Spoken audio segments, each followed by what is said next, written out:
అందరికీ happy Sankranti, happy pongal. వేదిక మీద ఉన్న గౌరవ కౌన్సిలర్లు రాజ్నర్స్ గారు, సంపత్ రెడ్డి గారు, సాయిరామ్ గారు, వైస్ చైర్మన్ కనకరాజు గారు, వేణుగోపాల్ రెడ్డి గారు, మా సీనియర్ నాయకులు మా గుండు సీనన్న గారు, అదేవిధంగా ఈ పతంగుల పండుగలో పాల్గొనడానికి వచ్చిన యువతి యువకులకు, పెద్దలకు, చిన్నలకు అందరికీ పేరు పేరున సంక్రాంతి శుభాకాంక్షలు. మా జర్నలిస్ట్ సోదరులకు ప్రత్యేకంగా శర్మన్న గారు, మాణిక్యన్న గారు, కామున్ సీనన్న గారు, శ్రీకాంత్ అన్న గారు, బాలరెడ్డి అన్న గారు, కనకరాజ్ అన్న గారు, చంద్రరావు గారు, కొండం రవీందర్ రెడ్డి గారు, అల్లం ఎల్లం గారు, ఇంకేమైనా మర్చిపోతున్నామా అందరికీ. మళ్ళీ ఎల్లన్న గారు, కోఆప్షన్ సభ్యులు, ప్రత్యేకంగా మా మేర సత్తన్న గారు. ఈ పతంగుల పండుగ అనేది మన తెలంగాణలో ఏ పండగ చూసినా ఆ సాంప్రదాయం వెనుక ఒక సైన్స్ ఉంటుంది.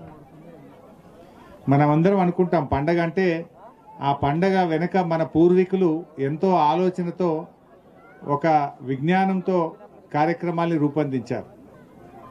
బతుకమ్మ పండగ గురించి మనం చూస్తాం.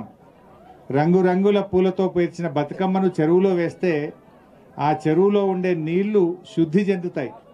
బతుకమ్మల వాడే గునుగు పువ్వు కానీ, తంగేడు పువ్వు కానీ ఆ చెరువులో ఉండేటువంటి క్రిములను చంపేసి అవి తాగునీరుగా, ఆ నీరును చక్కగా ఉంచడానికి ఆ బతుకమ్మ అనేటువంటిది ఆ నీటి శుద్ధికి ఉపయోగపడుతుంది. మరి పతంగుల పండగ ఏంది? వాస్తవానికి చలికాలంలో వచ్చేది సంక్రాంతి పండగ. చలికాలంలో సంక్రాంతి పండగ అంటే మనకు గుర్తొచ్చేది ఏంది? నువ్వుల ముద్దలు, బెల్లంతో చేసినటువంటి ముద్దలు. ఎందుకు నువ్వులు బెల్లం ఎక్కువ వాడతారు? సంక్రాంతి చలిగా ఉంటుంది కనుక వేడి వస్తువులు తినాలి, శరీరానికి వేడి కలిగించేటువంటి విధంగా ఆ నువ్వుల ముద్దలు, నువ్వులతో చేసిన చకినాలు, మరి బెల్లంతో చేసిన ముద్దలు ఈ సంక్రాంతి పండుగ స్పెషల్.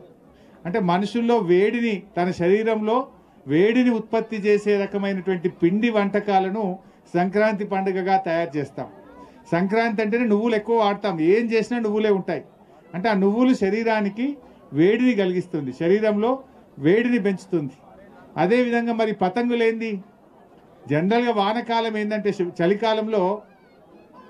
చలికాలంలో మనుషులకు రకరకాల అంటువ్యాధులు, చలికాలంలో రకరకాల క్రిములు శరీరానికి చేరుతూ ఉంటాయి. అయితే ఈ చలికాలంలో మనుషులు ఎండలో ఉన్నట్టయితే ఆ క్రిముల నుంచి, అంటువ్యాధుల నుంచి దూరం చేయగలుగుతుంది. శరీరానికి అవసరమైన విటమిన్ డిని అందిస్తే ఈ పతంగులు ఎగిరేసే సందర్భంగా ఎండకు సూర్యరశ్మి తగిలి 1 సంవత్సరం పాటు మనకు అవసరమైనటువంటి విటమిన్ డిని అందిస్తుంది ఈ పతంగుల పండగ. అంటే ఒకటి ఆనందం, ఆహ్లాదం, ఉత్సాహం, అన్నిటికంటే ముఖ్యంగా మన శరీరానికి అవసరమైన విటమిన్ డిని అందించి ఆరోగ్యాన్ని సమకూర్చేటువంటిది పతంగుల పండగ. జనరల్గా ఎండకు పోమంటే పిల్లలు పోతారా? ఈ కాలంలో ఎండ కొడుతుందంటే అసలే పోరు. కానీ పతంగుల పండగ అనుకో ఏ ఎండను కూడా లెక్క చేయరు. ఎండనకుండా బ్రహ్మాండంగా పతంగులు ఎగిరేస్తూ ఉంటారు. అంటే ఈ విటమిన్ డి అనేది సమృద్ధిగా ఎండలో మాత్రమే దొరుకుతుంది. మనకు ₹1 ఖర్చు లేకుండా దొరుకుతుంది. అలాంటి విటమిన్ డిని పతంగుల పండగ సందర్భంగా మనందరం కూడా పొందగలుగుతాం. అంటే సంక్రాంతిలో నువ్వుల ముద్దలు, చకినాలు, బెల్లంతో తయారు చేసిన వస్తువులు శరీరానికి వేడిని అందిస్తాయి. ఈ పతంగులు ఎగిరేయడం ద్వారా శరీరానికి అవసరమయ్యే విటమిన్ డిని కూడా అందిస్తుంది. అంటే ఇలా మన పెద్దలు ఏ పండగ ఆలోచించినా ఎంతో దాని వెనుక ముందు చూపు ఉన్నది, దాని వెనుక ఎంతో గొప్ప ఆలోచన ఉన్నది. అలాంటి ఈ పతంగుల పండగ రేపటి తరాలకు అందాలి. పతంగులు ఎగిరేయడం అనేది అందరూ కూడా నేర్చుకోవాలి. పిల్లలు, ఈ తరం పిల్లలు కూడా ఎంతసేపు ఆ పబ్జీ గేమ్లు, సెల్ ఫోన్లు, సోషల్ మీడియాలు, ల్యాప్టాప్లకు, ఐప్యాడ్లకు, ఫోన్లకు పరిమితం కావద్దు.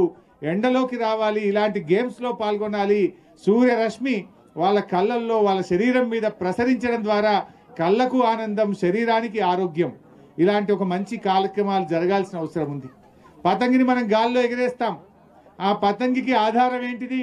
దారం. పతంగికి ఆధారం దారం. మరి ఆ పతంగి ఏమనుకుంటుంది? అరే నన్ను దారం బట్టి వెనక గుంజుతా ఉన్నారు అని పతంగి అనుకుంటా ఉంటుంది. కానీ ఆ పతంగికి తెలియదు ఏంటంటే ఆ దారమే ఆధారం. ఆ దారమే లేకపోతే పతంగి ఎగిరి గాలి ఎక్కడో కొట్టుకపోతుంది, అది పడిపోతుంది. అది అట్లనే పిల్లలకు తల్లిదండ్రులు ఆధారం. పిల్లలకు తల్లిదండ్రులు ఆధారం. తల్లిదండ్రులు ఎప్పుడైనా పిల్లల్ని వాళ్ళు గ్రూమ్ చేసే పద్ధతిలో అప్పుడప్పుడు కొన్ని మాటలు చెప్తూ ఉంటారు. అప్పుడు అనుకుంటారు పిల్లలు, ఏంది మా నాన్న నా ఎంబడబడ్డాడు, మా నాన్న ఊకే నాకేదో చెప్తున్నాడు అని అమ్మ మీద నాన్న మీద పిల్లలు అప్పుడప్పుడు బాధపడుతుండొచ్చు. కానీ పతంగిని ఎలా దారం అద్భుతంగా పైకి ఎగిరే విధంగా ఒక ఆధారంగా నిలబడుతుందో ఆ పిల్లలకు తల్లిదండ్రులే ఆధారం. ఆ పిల్లలను చక్కటి మార్గములో చక్కటి నడవడికలో నడిపించేది ఆ తల్లిదండ్రులు అనే విషయాన్ని పిల్లలు గ్రహించాలి. పతంగి కూడా దారం లేకపోతే నేను ఎగిరిపోతా కొట్టుకపోతా గాలి అని పతంగి గ్రహించాలి. తల్లిదండ్రులు లేకపోతే మనం సత్మార్గంలో నడవలేము. తల్లిదండ్రుల కంటే శ్రేయోభిలాషులు పిల్లలకు ఇంకెవరూ ఉండరు. పిల్లలకు నిజమైన శ్రేయోభిలాషులు మన తల్లిదండ్రులే. తల్లిదండ్రులు ఏం చెప్పినా మన కోసమే చెప్తారనేటువంటి విషయాన్ని పిల్లలు కూడా గ్రహించాల్సిన అవసరం ఉంది. సో ఇలాంటి ఈ పతంగుల పండగ సిద్దిపేటలో మరి కనుల పండగగా జరుగుతూ ఉంది. అందరు కూడా వచ్చారు. ఇది 3 రోజులు చేసుకుందాం, ఇవాళ రేపు ఎల్లుండి 3 రోజుల పాటు నిరంతరం ఈ మన కోమటి చెరువులో ఈ నెక్లెస్ రోడ్ మీద అత్యంత ఆహ్లాదకరమైన వాతావరణంలో ఈ పతంగుల పండుగ కొనసాగాలి. నేను ఈ సందర్భంగా పట్టణ ప్రజల్ని, వివిధ గ్రామాల ప్రజలు కూడా మీ పిల్లల్ని తీసుకొని రండి. ఈ పతంగుల పండుగలో మీరు పిల్లలు సరదాగా పాల్గొని మీ ఆరోగ్యాన్ని, మీ పిల్లల ఆరోగ్యాన్ని కూడా కాపాడండి. సూర్యరశ్మి ప్రతి మనిషికి చాలా చాలా అవసరమైనటువంటిది. ఆడపిల్లలు మగపిల్లలనే తేడా లేకుండా అందరూ కూడా వచ్చి నెక్లెస్ రోడ్లో ఈ 3 రోజులు పతంగుల పండుగలో పాల్గొని దీన్ని విజయవంతం చేయాలని చెప్పి కూడా కోరుకుంటూ అందరికీ నమస్కారం. జై తెలంగాణ.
Rangulo,